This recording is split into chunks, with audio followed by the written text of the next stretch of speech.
Bonjour à tous, j'espère que tout le monde va bien. Je vais continuer l'étude du catéchisme de Spirago. On était rendu à parler du premier commandement de Dieu. On va continuer là-dessus. On avait vu que le premier commandement exige une adoration intérieure et extérieure, disait saint Alphonse. Et Jésus-Christ l'avait en vue lorsqu'il dit à Satan, il est écrit, tu adoreras le Seigneur ton Dieu et tu le serviras que lui seul. Voir Matthieu 4, verset 10. Donc, on va commencer avec un signe de croix. Au nom du Père, du Fils et du Saint-Esprit. Amen. Par le premier commandement de Dieu, nous ordonne de l'adorer et il nous défend l'idolâtrie et la superstition comme on avait vu. Premièrement, l'adoration ou le culte à rendre à Dieu, qu'on appelle le culte de latrie. Le culte de Julie, c'est pour les saints, honorer les saints et la Sainte Vierge. Nous nous sentons portés à témoigner une estime particulière, c'est-à-dire à rendre honneur à des personnes qui nous sont supérieures en puissance, en expérience ou en science, etc. Nous honorons les souverains, les vieillards, les savants, etc. Plus une personne nous semble supérieure à nous, plus grande aussi sera le respect que nous aurons pour lui.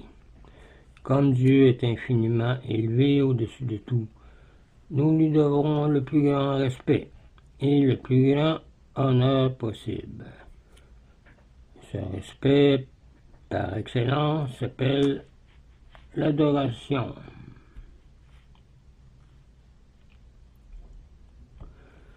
Nous devons donc adorer Dieu parce qu'il est infiniment élevé au-dessus de nous et de tous les êtres, et parce que tous les êtres dépendent absolument de lui comme créateur. Réfléchissons un peu à l'infinie perfection de Dieu. Méditons d'abord sur sa toute-puissance qui se manifeste avec tant de splendeur dans le firmament scintillant d'étoiles. Les cieux racontent la gloire de Dieu et le firmament proclame la puissance de ses mains. Disait le psaume 19, verset 2. Son éternité, un jour est pour le Seigneur comme 1000 ans, et 1000 ans comme un jour. Voir 2 Pierre 3, verset 8. Pensons à sa sagesse, qui a organisé si merveilleusement toute la création, et qui s'entend même à faire tourner le mal au bien, comme c'est marqué dans Romains 8, verset 28, car tout concourt au bien de ceux qui aiment Dieu.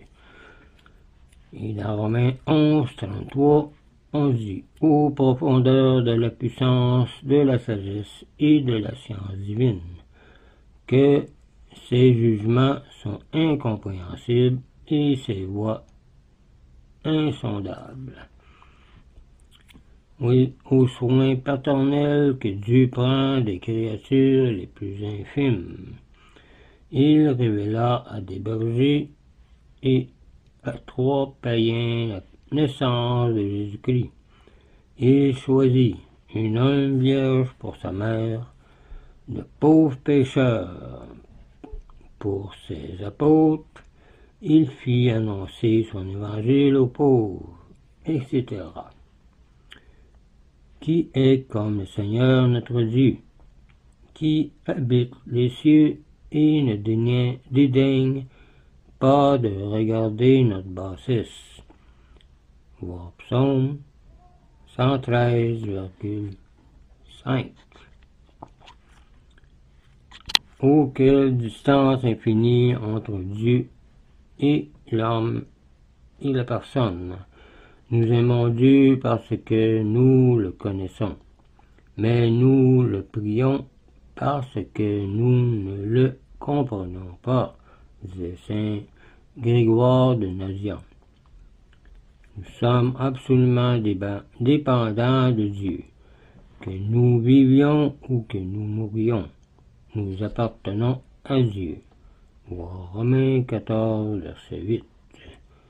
Nous sommes entièrement la propriété de Dieu.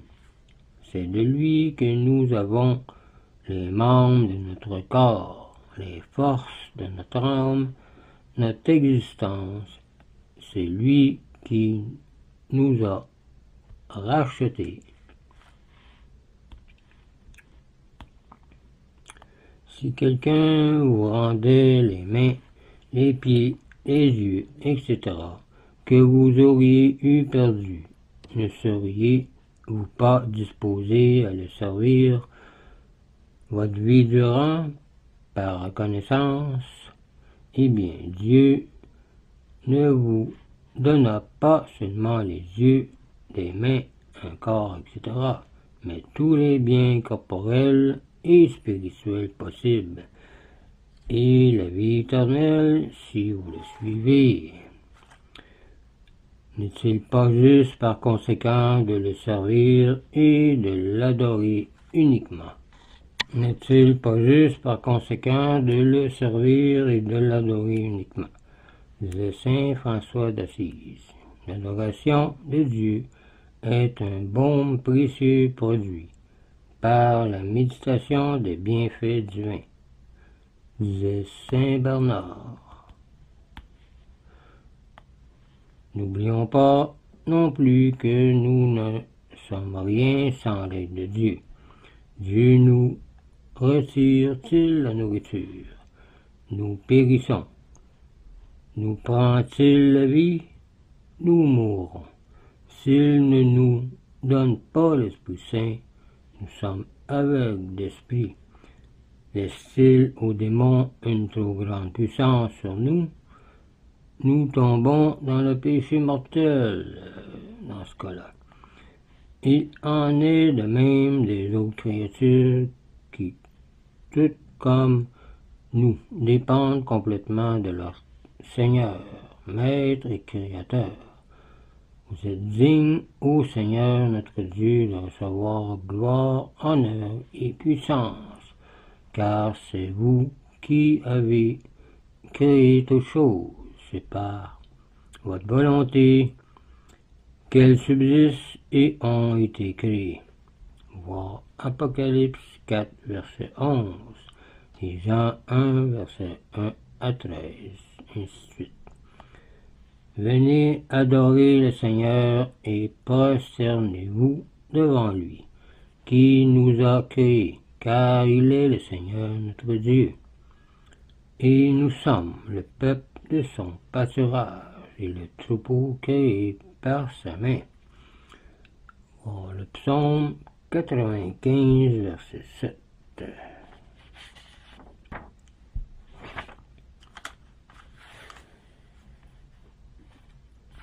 Point 1 pour le premier commandement. L'adoration de Dieu consiste à reconnaître intérieurement et extérieurement qu'il est notre souverain Seigneur et que nous sommes ses créatures et ses serviteurs.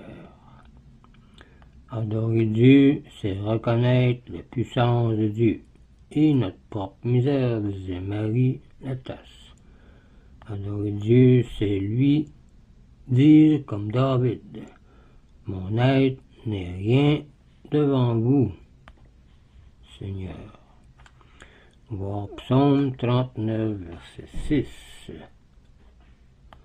L'adoration divine se manifeste d'abord par une vénération intérieure de Dieu, et ensuite seulement par des signes extérieurs, disait saint Thomas d'Aquin. Celui qui adore Dieu en vérité est appelé pieux. Ce serait tout pour cette vidéo pour le point 1, le premier commandement. On verra le point 2 dans la prochaine vidéo. Et on étudiera: nous adorons Dieu intérieurement par la foi, l'espérance et la charité. Donc, je vous laisse là-dessus. Je vous dis au revoir et une prière.